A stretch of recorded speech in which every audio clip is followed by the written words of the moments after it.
Yo, what's up guys? It's Noah here. And in today's video, we're going to be breaking down the NBA slate on Draftkings and Yahoo for Tuesday, January the 11th. We got a 6-game Tuesday slate. We got 6 games to go over. We're going to go game by game, guys. We're going to talk through each game on this 6-game slate, break down each team, kind of give my early thoughts, what stands out to me, taking a first look at the slate on Monday night.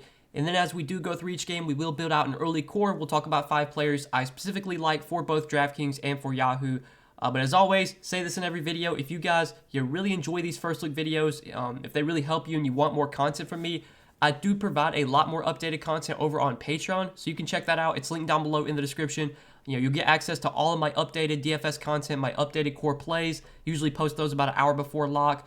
You can get in our Discord chat, which is another benefit of becoming a Patreon member. You get access in our Discord. You can ask me questions throughout the day. I'm always in Discord to answer questions, lineup specific questions, 1v1s, 2v2s, strategy, whatever it is. I'm always in Discord to talk with you guys. Also, I do provide some of my favorite picks each day on Prize Picks. That's another benefit you get of becoming a Patreon member. You get access to my favorite Prize Picks plays each day. For those of you that are new here, Prize Picks is actually the sponsor of this video, so if you want to go check them out, they're a new DFS site.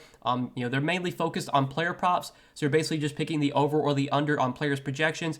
You can mix and match sports over on Prize Picks. They do already have some NFL stuff posted for this weekend. Obviously, the NFL playoffs start this weekend. I will be ramping up my NFL content. I know I've kind of been stepping away from NFL content these last few weeks, but I definitely will have some videos up for the playoff slates this weekend. So I'm going to be making NFL content if you guys want, or want to get in some NFL picks for Prize Picks this weekend. They have NFL stuff posted already. They do have a few picks posted for, or a few, projections posted for NBA for Tuesday. Again, I'm recording this video on Monday night, first look, so there's not a ton posted right now, but they'll get more stuff posted earlier Tuesday, morning. You can check out their board. You can make some picks for NBA. You can make some picks for NFL. You can mix and match sports. You can win up to 10 extra money on Prize Picks. So if you guys have not signed up over there, go check them out, sign up, and use code NOAH, and they will match your first deposit. They'll give you a free bet up to $100 when you sign up with my promo code. And again, if you want some of my favorite plays each day on Prize Picks, along with the entries that I am playing myself, those are all available on Patreon. Check that out, link down below in the description. But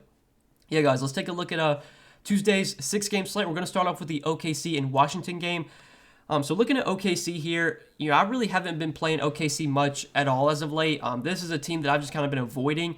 Now today on a 6-gamer, not as many options, so I think some of these guys are viable. SGA normally is going to be the guy that I get the most excited about. Like if I was going to play anyone from the Thunder, it probably would be SGA. I will say that as of late, SGA has really been struggling. This matchup against the Wizards, I don't think is like the best. The Wizards have been a pretty solid defensive team this year. But if this game does stay close, which is always a big if when you talk about Thunder guys because they get blown out a shit ton. But if this game stays close, I think we do get 34, 35 minutes from SGA. It's 7,600. He was above 9K not too long ago. The price tag's come way down. I think SGA actually kind of looks a little appealing on the slate. Definitely my favorite play from the Thunder if I had to play anyone here. Giddey is viable, but I think I'd rather just play SGA at a similar price point. Lou Dort, I don't really ever play 5,200. He's an okay option, but I kind of question the ceiling on Lou Dort. The rest of these Thunder guys, I'm not that interested in. The Thunder, they run a deep rotation. They're going to play 10, 11, sometimes 12 guys they're going to give minutes to. They spread out the minutes for the most part. SGA, I think, is the guy that looks the most appealing here from OKC, but even him, probably just more of like a tournament play.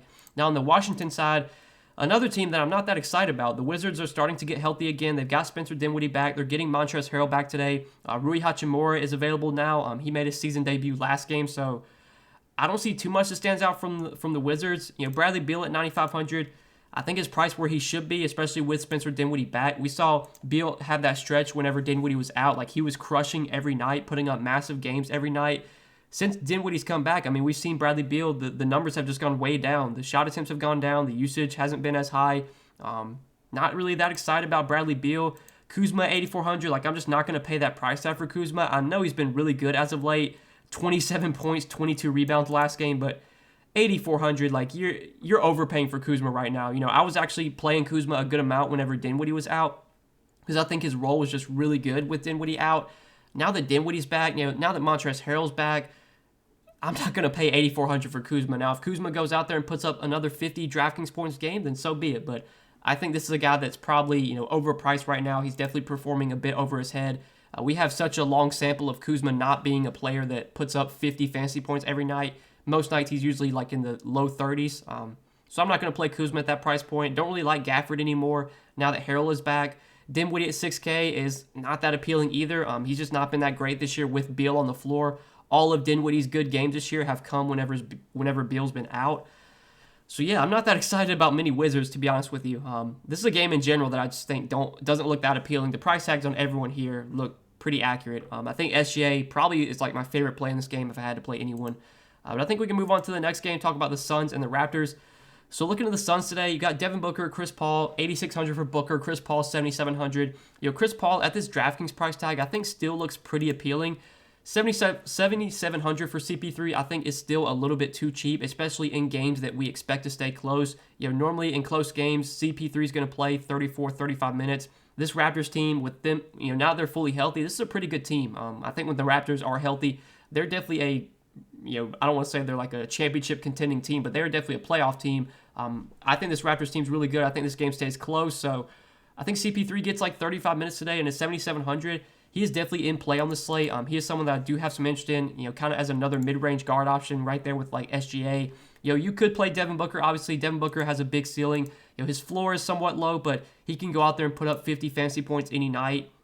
Given the savings, I think I'd rather roster CP3, but Booker's viable. Ayton at 7,200, an okay center option. In his first game back from protocols, he did play 32 minutes, and I'm pretty sure he got pulled a little early in that game because it was a blowout. I think he was on pace to play like 34, 35 minutes. So, I think we should expect to get like 34, 35 minutes from Ayton today. And at 7,200, he's a fine center option. I think he's viable as well from this Suns team. Outside of the main three guys, like Mikal Bridges, I'm not really that interested in. Cam Johnson is out, so maybe that should solidify the minutes for Jay Crowder. Jay Crowder's only 3,900. If you wanted to go to Jay Crowder today, I think it's fine. He probably plays around 30 minutes. He's really cheap. Jay Crowder doesn't really offer much upside, but again, he's 3,900, and he probably plays 30 minutes with Cam Johnson out. So I think Jay Crowder is a punt option. Depending on what value opens up as the day goes on, Crowder could be playable, but there's not too much I like from Phoenix outside of the main three guys, Booker, CP3, and Ayton. And I think CP3 and Ayton, look the most appealing to me given the price tags. Now on the Toronto side, we're going to have to watch some news here with Toronto. So right now, Scotty Barnes and Gary Trent are both questionable. Gary Trent did sit out last game. He was a late scratch last game, and they did wind up starting Kim Birch. They basically went big, went with Van Vliet, OG, Scotty Barnes, Siakam, and then Kim Birch. So they kind of played big last game. I'd guess that if Trent's out again, they do start Birch again. Birch is 3,300. He didn't play much. He only played 21 minutes. He did have 5 fouls though in those 21 minutes. So especially in a matchup against DeAndre Ayton, I think they probably would want like Kim Birch out there. I don't know how much they would want Siakam on Ayton. So I guess if Gary Trent's out again, you could go to Kim Birch for value if he starts.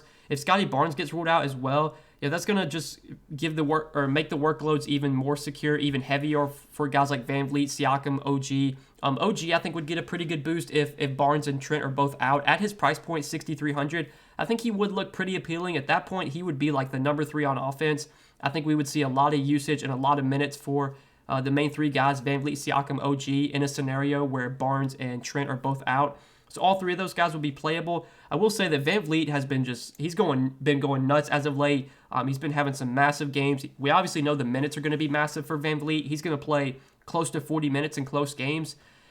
But another guy that it feels like you're overpaying for him right now, like 9,600 for Van Vliet. I just don't know if I can pay almost 10K for Van Vliet when you have other guys priced around him that just are better, that have always been better permanent players. John Morant. Even Steph Curry. I know Steph's been so up and down this year, but you have Steph closely priced. You have Kat.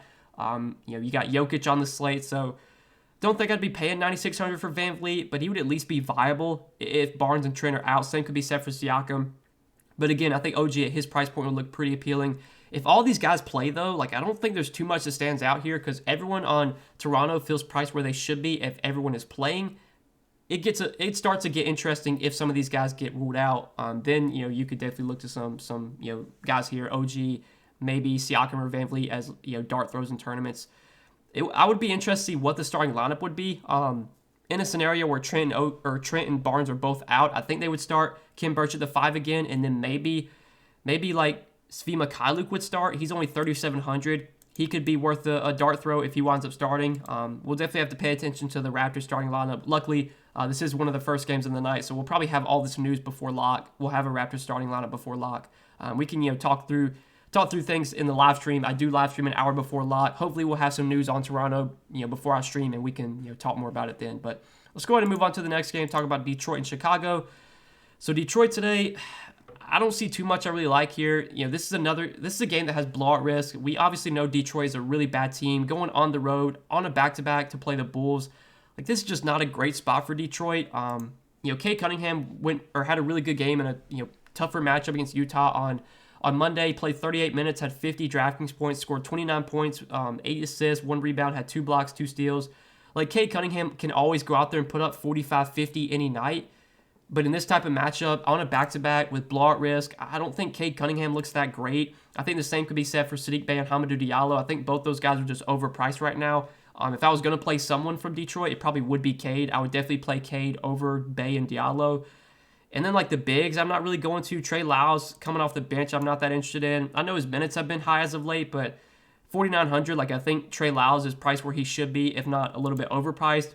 Even though Isaiah Stewart is still the starting center, his minutes have not been great. Only 22 minutes Monday against Utah. He probably plays 24 minutes here. 4,700 doesn't look that appealing. If I had to play any Piston today, it probably would be Cade. But even Cade, I'm not that excited about. I think this is a game that has a lot of blowout risk. Detroit on a back-to-back after a hard-fought win against Utah Monday. This could definitely be a spot where they come out here and just get the crap beat out of them. So not that interested in many Pistons. And then on the Bulls side, obviously the blowout risk kind of remains true here. Obviously, in a scenario where this game does blow out, you could still see one of these guys do well. Zach LaVine could get really hot, could have a great game in 3 quarters, but I think the blowout risk, the price tag as well, doesn't make really any of these guys stand out. I think Lonzo maybe at 6,800 looks the most appealing. 6,800 for Lonzo does feel a little cheap. Normally we see him priced in the mid-7s. He hasn't been great as of late, but I think Lonzo at 6'8 is fine. But Vooch, 9K, DeRozan, 8,700. When all these guys are healthy, when the main 4 guys from Chicago are healthy, it's always tough to predict which one's going to have the good game. And given the pricing, I don't think any of them really stand out as great plays today, in my opinion. Plus, you factor in this game has blowout risk. I'll probably just be avoiding this one for the most part. So we can move on to the next game. This is where we start to get a lot to like. So Golden State and Memphis. Golden State, not as much that stands out here, but Steph Curry at 10-7, I think as a tournament play, it makes some sense. Now, his price point has started to slowly creep down. We've seen Curry's basically been overpriced almost every slate. He's disappointed a ton this year. If you've been playing Curry this year, you're probably, not doing well. But there have been slates where Curry, I know there was a slate where Curry was, 5% owned, and he went for, 80 or 90. That's why you play Curry. You play Curry you just hope that you pick him on the day that he puts up 70, 80 fantasy points. And he has those games every now and then where he just can't miss a shot. He goes out there, puts up 50 points, 6 rebounds, 8 assists, goes for 60, 70 DraftKings points. Against Memphis, with Clay back, I don't know if Curry really stands out on this slate, but he's done really well against Memphis so far this year. I don't know if that really matters, now that Clay's back. Obviously, Curry's role with Clay back is maybe not as good, but he's done really good against Memphis, 61 DK points through 2 games against them, an average of 61 DK points. Price tag coming down to 10-7. I think Curry's a viable tournament play, but straight up, I'd probably would rather be playing Jokic, Cat, John Morant on the other side, given the savings. I would rather roster. But Curry should be really low owned, so he's viable. Andrew Wiggins at 6'4", not that interested in, especially with Clay now in the equation. Now that Clay is playing, it's just tough to really consider Wiggins a great option. Same with Jordan Poole. Clay himself at 6K, you can't really go to. He only played 20 minutes in his debut. I doubt he plays much more than that. I think they're slowly going to bring Clay along. So until we see Clay get 30, 35 minutes, especially while he's priced where he is, he's not really playable in my opinion. We will need to wait and see who winds up starting for Draymond. So Draymond was a late scratch last game. Juan Toscano-Anderson wound up replacing Draymond. Draymond played the first 5 seconds of the game, subbed out, and then Juan Toscano-Anderson came in. So I'm guessing that Juan Toscano-Anderson starts for Draymond. For some reason on DraftKings, Juan Toscano-Anderson is center only, which is kind of weird, given that he's mainly a power forward. But if Juan Toscano-Anderson winds up starting, he's the stone minimum 3K.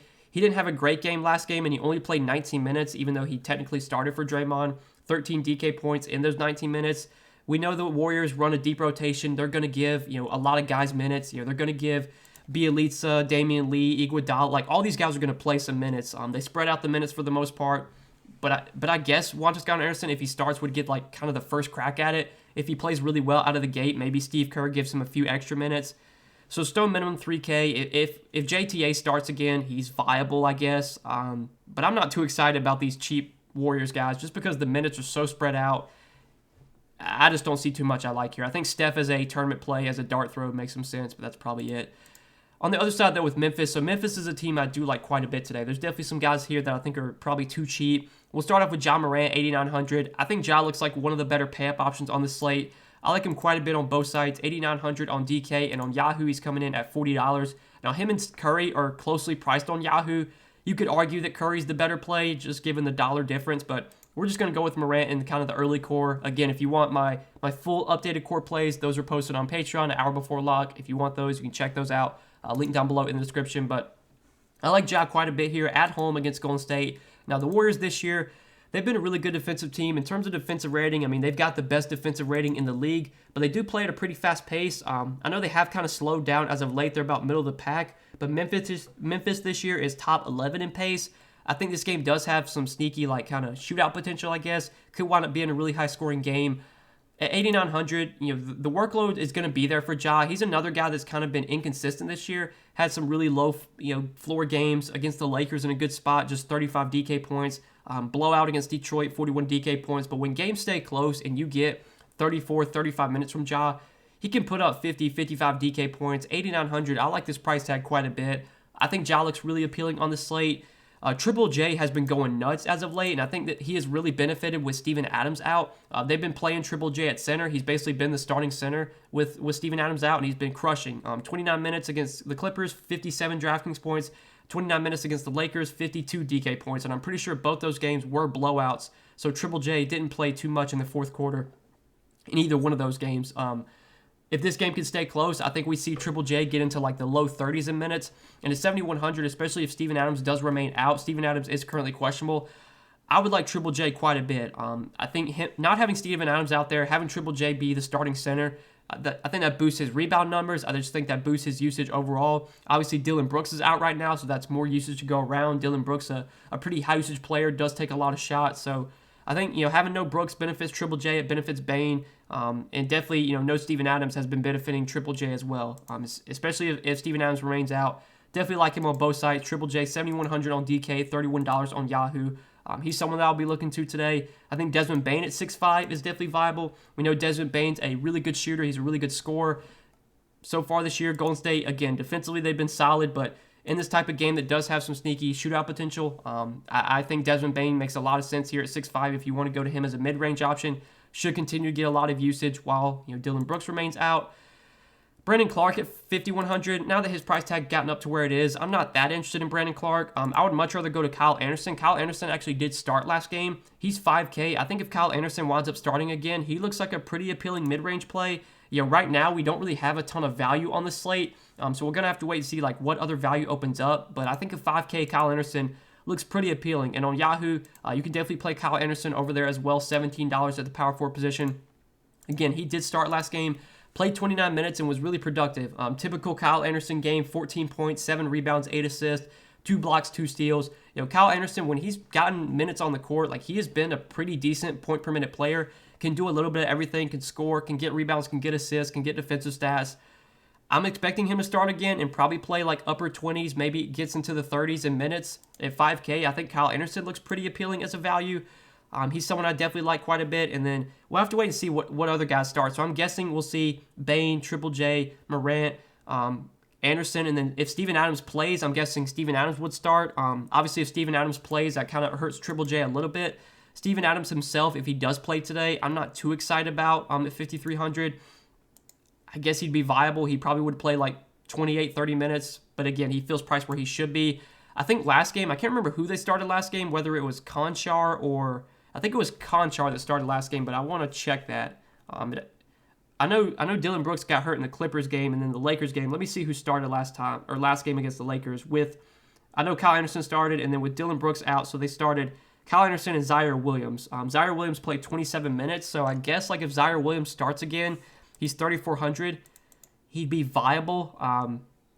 Yeah, I kind of question his point per minute upside. He's not really been a great point per minute player this year, but he's 3,400 and he's probably going to play like high 20s in minutes, so I guess he's playable.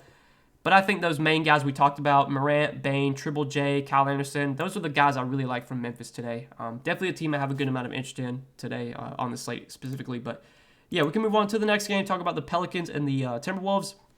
So looking at Minnesota, the main three guys from Minnesota, Cat, D'Angelo Russell, Anthony Edwards, I think are all playable. I don't think any of them stand out head and shoulders above the rest on this slate at their price points. Cat's coming off a great game against Houston where he went for 64 DK points in 33 minutes. We know Cat has that kind of upside, can go out there and put up 50, 60 DK points any night. I think with the price where it is at 10K, given the matchup against J-Val, I think Cat's actually done decent against J-Val this year, but at 10K, I think Cat's probably priced where he should be. Same could be said for Russell and Edwards. D'Angelo Russell had a pretty good game as well. Put up 48 DK points, played 33 minutes. We saw, the Timberwolves put up a ton of points against Houston last game, 141 points. So really all these guys did decent. I don't think Ant did nearly as good. Yeah, only 39 DK points in 34 minutes for Ant. The matchup against the Pelicans, not as good as a matchup against Houston, but still pretty favorable spot for all three of Cat, Ant, and D'Angelo Russell. Again, where they're priced at, I think they're more of just tournament plays today. But if you made a lineup with one of those guys, I wouldn't hate it. I think they're in play for sure. The rest of Minnesota, though, I'm not too excited about. I know Jared Vanderbilt had a massive game last game, but I don't want to chase that, especially now that his price is up to 6,200. He feels overpriced in my opinion. Pat Bev is questionable. Even if Pat Bev gets ruled out, I don't think that really changes too much on this slate specifically. I think they started McDaniels last game. He played 29 minutes, had 20 DK points. He's only 3,900. So if Jaden McDaniels starts again, you could throw him in there with Zaire Williams and some of these other punt options that we talked about. Again, there's not much value that really stands out right now, but I guess if McDaniel starts, he'll be a viable punt play. But I think the top three, the main three guys from Minnesota are where we really look into today, and most of those three guys are just kind of tournament plays for me. Now on the Pelican side, J-Val's coming in at 8,500. I do actually like J-Val quite a bit today against Minnesota. He has done pretty decent against Minnesota this year. They have faced 3 times. I think last time they played, J-Val didn't do great, but I know earlier this year, and I think they played back-to-back days, and J-Val did really well in back-to-back games. The matchup against Cat is pretty favorable. Cat has never really been a great defensive big man. 8,500 for J-Val in this type of matchup. I think they're going to want J-Val out there as much as possible. I don't think they really want Jackson Hayes guarding Cat. I think they're going to match J-Val's minutes with Cat for the most part. And we know Cat plays a ton of minutes. I think J-Val will play a ton of minutes here. And at 8,500, I like him quite a bit today as a kind of center option. He's definitely one of my favorite center plays at first look. 8,500 on DK. On Yahoo, I think J-Val looks great over there. He's only $30 on Yahoo. Really like J-Val at that Yahoo price tag. $30 is definitely way too cheap for him. I like the discount you get dropping down from Cat to J-Val. I think J-Val could definitely outscore Cat today. We know J-Val has massive upside. So I like him quite a bit. I think Brandon Ingram at 8,200 is fine. Brandon Ingram's been all over the place this year, but we know the upside's always there for him. Matchup against Minnesota, Minnesota playing at the 6th fastest pace this year. I think it's pretty decent. So Brandon Ingram's fine. Josh Hart, Devontae Graham, no one else really stands out from the Pelicans.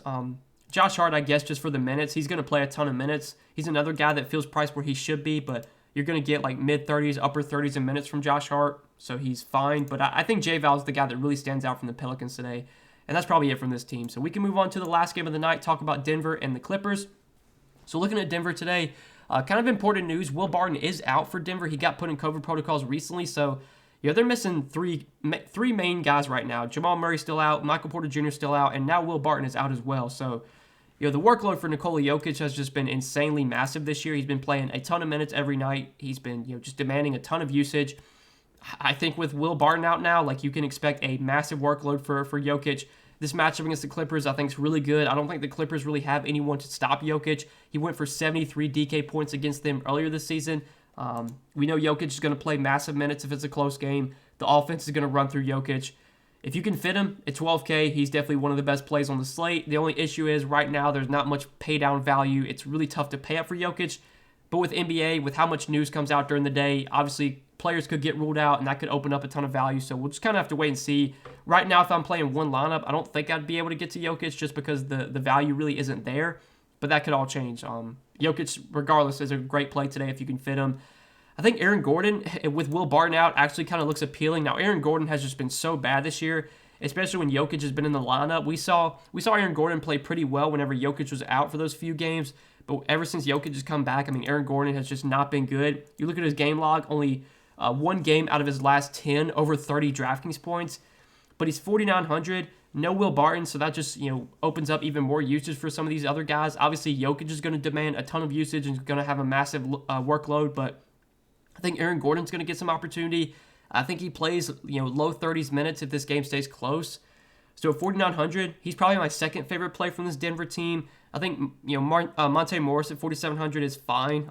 Maybe without Will Barton, you see Monte Morris pick up a little bit more usage. He's viable. And I'm guessing Austin Rivers will start in place of Will Barton. Austin Rivers had a really good game last game. We've seen Austin Rivers just be really, really bad, though, this year on a point-per-minute basis. He's had some games where he's literally done, like, nothing. I mean, 17 minutes, 2 DraftKings points.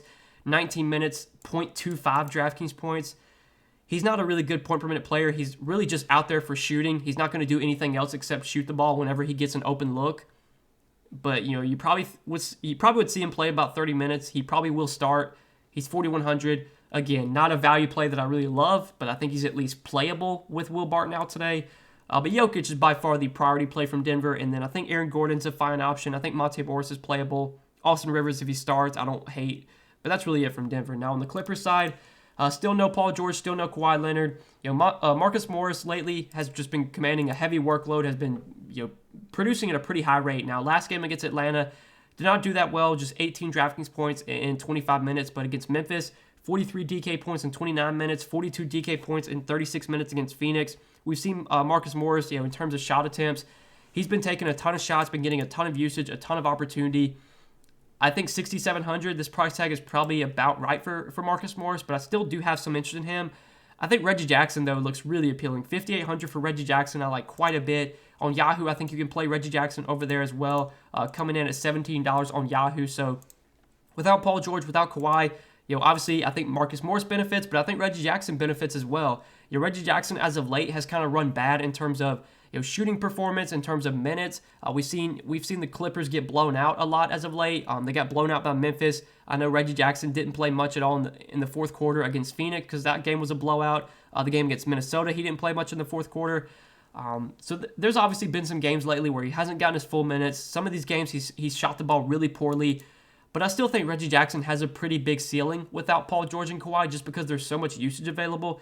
I think if Reggie Jackson gets hot, like we've seen him have really good games in the past, I think his assist numbers should be up. I know he hasn't really been getting many assists lately, but he's basically their starting point guard. He's going to have the ball in his hands a ton. He's a guy that can facilitate a little bit. At 5,800, I do like Reggie Jackson quite a bit. Eric Bledsoe at 5,400, probably priced where he should be. Not a guy that I really have much interest in. I think he's been coming off the bench as of late, so that's really been killing his minutes. His minute ceiling is just not as high coming off the bench. Look, in this matchup against Jokic, I think they're going to play Zubac as much as possible. Zubac did play 27 minutes and had 39 DraftKings points last time they faced the Nuggets, so I think Zubac as a tournament play actually kind of looks appealing here. His minutes have been all over the place this year, but I think in this type of game, like you can't really go small against the Clippers. You can't play Marcus Morris at the 5 or Batum at the 5. It's just not going to work against Jokic. Jokic is just going to dominate in that type of matchup. So I think we do get close to 30 minutes from Zubac today. Zubac normally is a pretty decent point per minute player. If he does play around 30 minutes at 5,100, he's for sure in play for me on this slate. I do have some interest in Zubac. Just given I think the minutes will be there. Terrence Mann's been coming off the bench as of late, so at 5K, I'm not too excited about him. His minutes have still been pretty good, but now that he's coming off the bench, just not that interested in him. And they have been starting Amir Coffey and Nicholas Batum. I don't think either one of these guys looked that appealing. Amir Coffey had a good game last game, 33 DK points in 33 minutes. Since he did get put in the starting lineup, his minutes have definitely gone up, and we've seen him play over 30 minutes in 2 of their last 5. I think some of these games, again, were blowouts. He probably would have played a little bit more had the game been close. 4,400 though, probably priced where he should be. Nicholas Batum at 4,300. Again, another guy that kind of, the minutes have been all over the place, but the last 2 games, the minutes have started to trend up, and he did get 30 minutes last game against Atlanta.